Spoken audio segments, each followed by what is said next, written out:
Olá, alunos, sejam todos muito bem-vindos. Esse é o vídeo, a terceira aula do Control Bleed que nós fizemos online. Esse é o encerramento de 3 dias de muito treinamento que eu passei, conhecimento para todos os alunos de forma online que se inscreveram para esse treinamento que aconteceu de forma remota. Nós tivemos diversos alunos aí que acessaram de diversas regiões do país, acessaram e acompanharam o treinamento conosco, tá?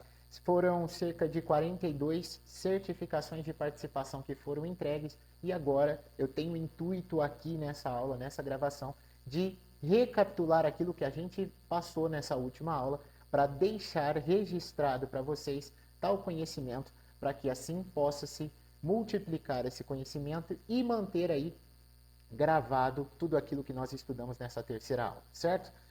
Bom, como eu sempre gosto de dizer, né, se você está assistindo, tá, essa aula gravada através do YouTube, através de qualquer outra plataforma, eu quero te convidar a você providenciar o seu kit de controle de hemorragias, tá? Em primeira instância, providenciar equipamentos aí que sejam equipamentos de proteção individual, como luva, máscara, óculos, avental de procedimento, para que você fique sempre preparado para o controle de hemorragias de forma segura, para que não haja contaminações biológicas, você não venha pôr em risco a sua vida. Matheus, eu não sabia que existe essa necessidade, né? A gente passou por 3 aulas, essa é a terceira, tá? Essa segunda aula que a gente teve, tá? A gente falou muito sobre essa questão de segurança, sobre segurança biológica, sobre biossegurança, que são detalhes importantes. Então, se acaso você não assistiu essa aula ou você gostaria de assistir, eu vou deixar um link aqui embaixo, onde você consegue acessar, tá, os PDFs dessa aula. A gente não fez a gravação dessa aula, mas eu vou deixar os PDFs aqui, onde você consegue acessar essa aula, tá, e ver todo o material que nós esmiuçamos e estudamos nessa aula de número 2, certo? Lembrar o que eu sempre digo, tá? Por que eu pedi para todos os alunos estarem com os materiais preparados? Porque nessa aula, expressamente, a gente fez muitas práticas de execução de controle de hemorragias e essas práticas eu vou trazer para vocês, né, de formas individuais, de vídeos individuais, ensinando cada uma dessas técnicas, seja aqui em qualquer plataforma que você esteja vendo agora, você vai ter acesso a cada uma dessas técnicas de controle de hemorragias, beleza? O que eu quero passar com vocês aqui hoje nessa aula é a gente navegar naquilo que a gente já falou nas aulas anteriores, tá? Então a gente fez uma mini revisão. A gente falou sobre a anatomia, tá, do sistema sanguíneo, a gente falou sobre a anatomia do sistema circulatório, sobre veias, sobre artérias, sobre as principais funções, sobre as principais características do sangramento, né, as principais classificações de hemorragia e principalmente as principais prioridades, né, ou principais propriedades do sangue, né, e a importância de se controlar a hemorragia em tempo hábil, certo? Na segunda aula a gente falou muito focado sobre segurança, sobre biomecânica, sobre a regra dos 3S. Nós iniciamos a aula falando sobre emoção versus razão, certo? Emoção versus razão é um ponto muito importante de se tratar dentro da hemorragia, porque quando nós vemos diversas cenas, né, cenas de atendimento são cenas complicadas, né, das hemorragias. Muitas vezes a gente pega hemorragias simples, mas em outros casos a gente vai pegar hemorragias de casos mais severos, de casos mais graves, como uma amputação de membro, como uma exposição de vísceras, entre outras situações que podem ser situações assustadoras. E a emoção que eu costumo também relatar, né, é que muitas vezes as pessoas que vão executar controle de hemorragias, elas costumam agir na razão quando são pessoas que não é do seu vínculo, né, do seu parentesco. Agora, quando é um ente querido, geralmente a emoção ela tende a tomar conta. Então, nessa aula número 2, a gente falou também sobre como lidar com as emoções e agir mais na razão. E na aula 3 hoje a gente vai falar sobre identificação dos principais tipos de hemorragia, a gente vai falar dos protocolos, vamos falar do algoritmo, né, dos algoritmos ali de como fazer o passo a passo do atendimento em cada situação de hemorragia com cada região do corpo, tá? E vamos aplicar algumas técnicas de contenção de hemorragia, que vai ser no próximo vídeo, no vídeo 2, que eu vou trazer para vocês aqui, tá? Ensinando detalhadamente as técnicas que a gente viu nessa aula 3, fechou? Avançando aqui, tipos versus classificação, né? O que é? Tipo é diferente de classificação. Tipos de hemorragias é expressamente quando eu estou querendo dizer de que vaso, né, de que vaso sanguíneo é proveniente esse determinado sangramento, tá? Então, a gente estudou na primeira aula sobre anatomia sanguínea, a gente sabe que existe, tá, diversos tipos de vasos sanguíneos, várias nomenclaturas para vasos sanguíneos, mas as principais que nós utilizamos no controle de hemorragia são veias, artérias e capilares, certo? Então, quando eu me refiro a tipos de hemorragias, eu estou especificamente direcionando, né, dizendo se aquela determinada hemorragia está acontecendo em uma veia, ou se ela é proveniente de uma artéria, ou se é um vaso sanguíneo denominado capilar. Agora, quando a gente fala de classificação de hemorragia, eu estou querendo direcionar em que atmosfera está, né? Se ela está numa parte interna ou se ela está numa parte externa, né? O ângulo, a localização agora é questão interior ou exterior, né? Então, quando eu falo de uma hemorragia interna, é as hemorragias que acontecem o rompimento de um vaso sanguíneo, porém ele fica oculto aos nossos olhos, ele está abaixo da pele, certo? A gente consegue identificar algumas hemorragias internas através do formato da lesão que ela nos apresenta, mas eu não consigo, tá, diferenciar se é uma hemorragia arterial, se é uma hemorragia venosa ou se é uma hemorragia capilar que está acontecendo ali naquele momento, certo? A única coisa que eu consigo identificar é que ela é uma hemorragia interna, porque ela está apresentando abaixo da pele. E hemorragias externas é nitidamente aquilo que a gente trabalha aqui para controlar, para aprender a controlar, tá? Que é as hemorragias externas. É quando eu vejo, é quando eu toco o sangramento, certo, pessoal?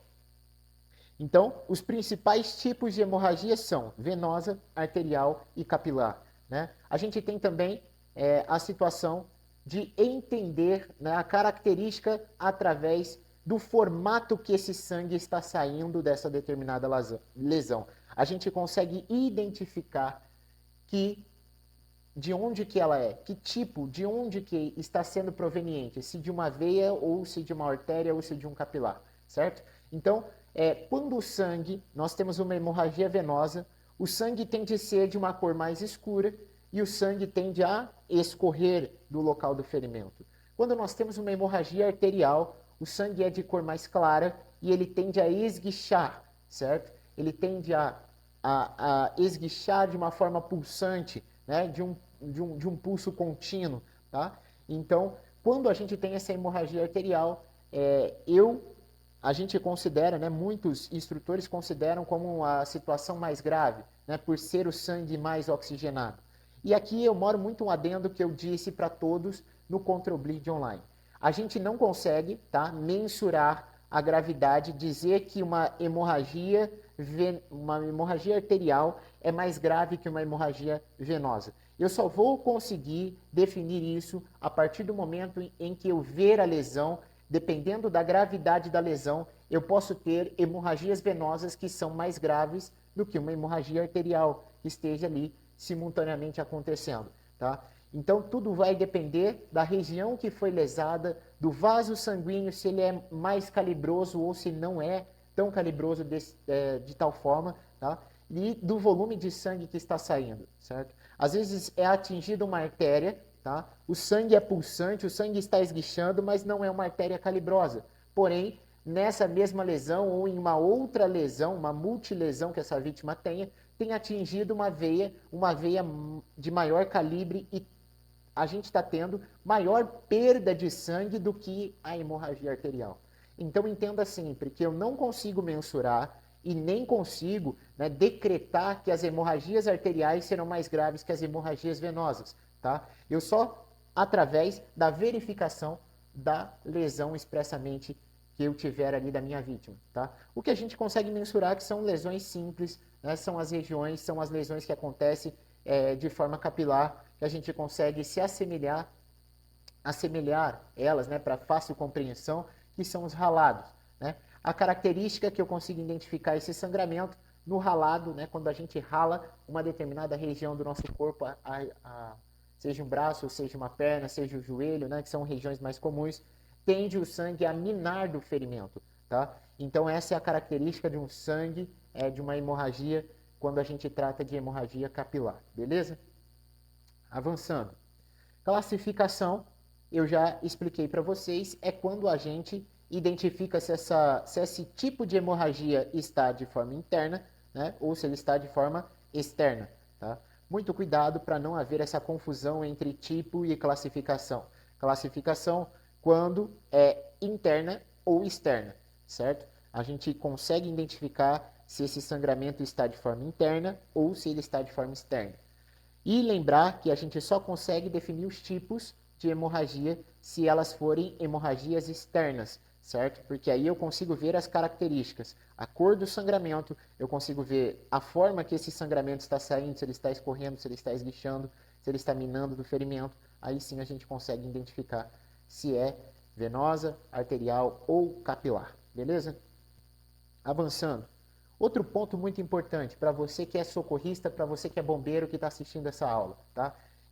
Uma das coisas que a gente costuma aprender muito são as questões dos protocolos.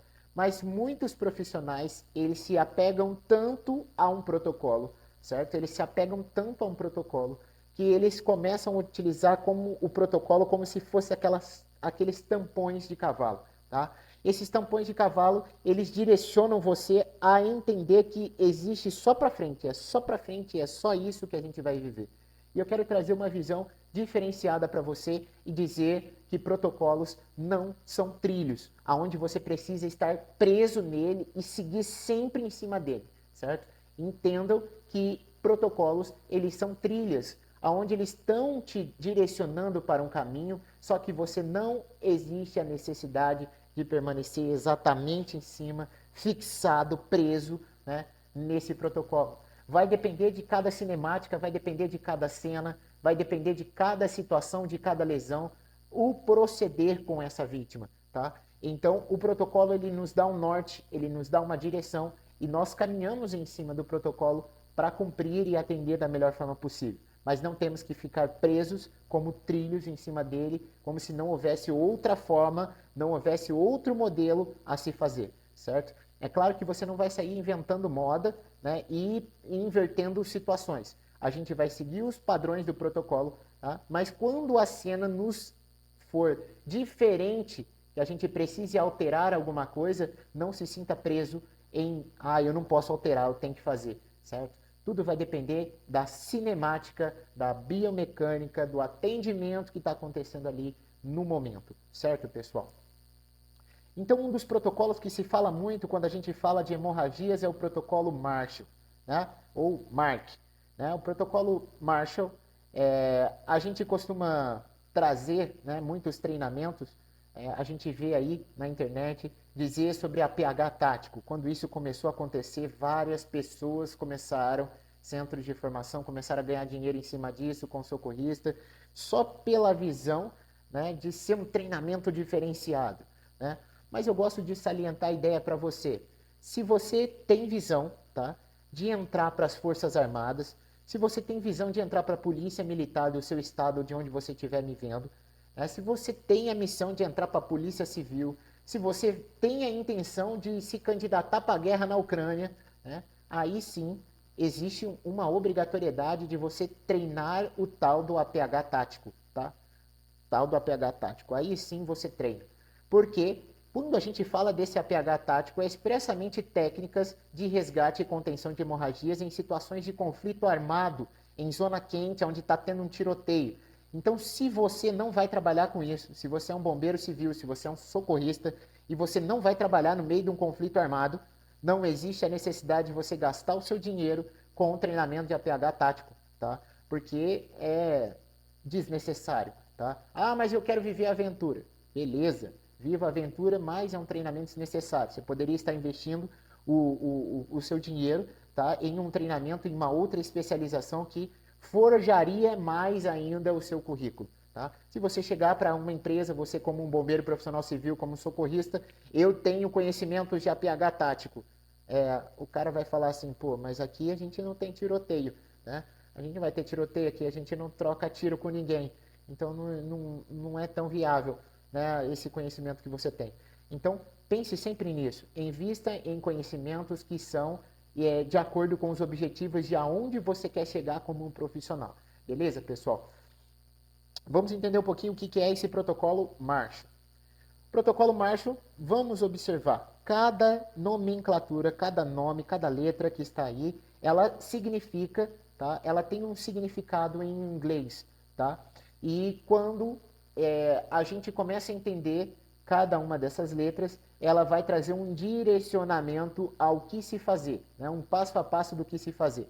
A primeira letra, a letra M, é o que a gente está fazendo aqui dentro do curso do Control Bleed, né? Que é controlar hemorragias massivas, ou seja, hemorragias graves, hemorragias insanguinantes, hemorragias que estão comprometendo, estão colocando em risco a saúde dessa determinada vítima, certo? Então, essa daqui, e o que ele está dizendo no massive, né? Que seria hemorragias massivas, né? Controlar as hemorragias massivas. É aqui que mora, tá, o segredo. Para você que é leigo, a nossa parte aqui do Control Bleed é aprender as melhores técnicas possíveis, o máximo de técnicas possíveis, um arsenal de técnicas possíveis para a gente controlar hemorragias graves, hemorragias moderadas e hemorragias leves, certo? Esse é o foco, tá?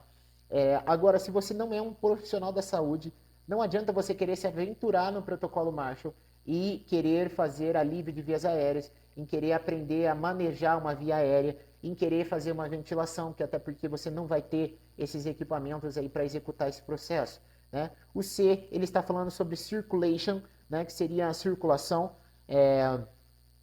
e a circulação ali envolve diretamente não só uma verificação de pulso, mas expressamente uma unidade avançada chegando na cena e fazendo uma reposição volêmica, revertendo o estado de choque dessa vítima, se ela perdeu muito sangue antes da chegada ali, antes do momento ali de fazer a compressão, né, e fazer o controle dessa determinada hemorragia. Provavelmente ela vai estar entrando ou estar em um estado de choque e existe a necessidade de fazer essa reversão, tá? Aí a gente vai falar que o protocolo fala sobre o H de hipotermia e o H de HEART. HEART, ele está falando sobre cabeça, né? Uma avaliação mais precisa, neurológica ou manejo e controle da região da cabeça da nossa vítima, que seria uma avaliação neurológica, né, para avaliar uma possível TCE que ela venha ter sofrido nessa situação, certo? Então, o que é para nós aqui o protocolo Marshall? A gente se apegar na parte 1, tá? No M do protocolo Marshall, que seria o controle das hemorragias graves, certo? Aprender as melhores técnicas e executá-las da melhor forma possível para auxiliar uma vítima numa situação de hemorragia, certo? E deixar os próximos passos para uma unidade de resgate que vai vir ali auxiliar no atendimento a essa hemorragia, certo? E aqui no Brasil, né, dentro do APH-TLS que nós falamos, que agora hoje a gente vive a 10ª edição do APH-TLS, a gente tem o XABCDE, né? XABCDE nada mais é que a letra A, tá? A letra X fala sobre hemorragias exsanguinantes. O que seria uma hemorragia exsanguinante? Uma hemorragia grave. E depois ele vem vias aéreas, né? Controle cervical e avaliação de vias aéreas. Depois eu vou aplicar aqui a região de ventilação. Depois eu vou me preocupar com a região circulatória. Depois eu vou me preocupar aqui com a questão neurológica da minha vítima. E aqui eu vou fazer um controle de hipotermia, estabilização de fraturas e lesões que houverem aí da minha vítima, certo? Então, o E, se nós voltarmos aqui no Marshall, o X simboliza hemorragias graves. O A simboliza vias aéreas. O B simboliza ventilação. O C simboliza circulatório. O D nível de consciência, né? Avaliação de nível de consciência. E aqui nós temos a questão da hipotermia. Observe isso aqui: hemorragias graves, vias aéreas, respiração, circulação, hipotermia e nível de consciência. tecnicamente o mesmo protocolo, só que encurtado com uma letra e invertendo aqui um padrão específico que seria a prioridade. Aqui ele está falando para controlar a temperatura corporal da nossa vítima antes de fazer uma avaliação neurológica, tá? Uma avaliação de nível de consciência. Já no protocolo XABCDE, ele inverte. Eu faço uma avaliação neurológica da minha vítima e depois eu me preocupo com a temperatura corporal dessa vítima e estabilização de fraturas que houverem ali. Certo, pessoal? Então, vocês verem que os protocolos eles são o mesmo, né? Só direciona e mudam letras, mas a finalidade é dar um direcionamento para o atendimento da melhor forma possível, tá? Você direciona da melhor forma possível, você entrega a maior chance de sobrevida para sua vítima.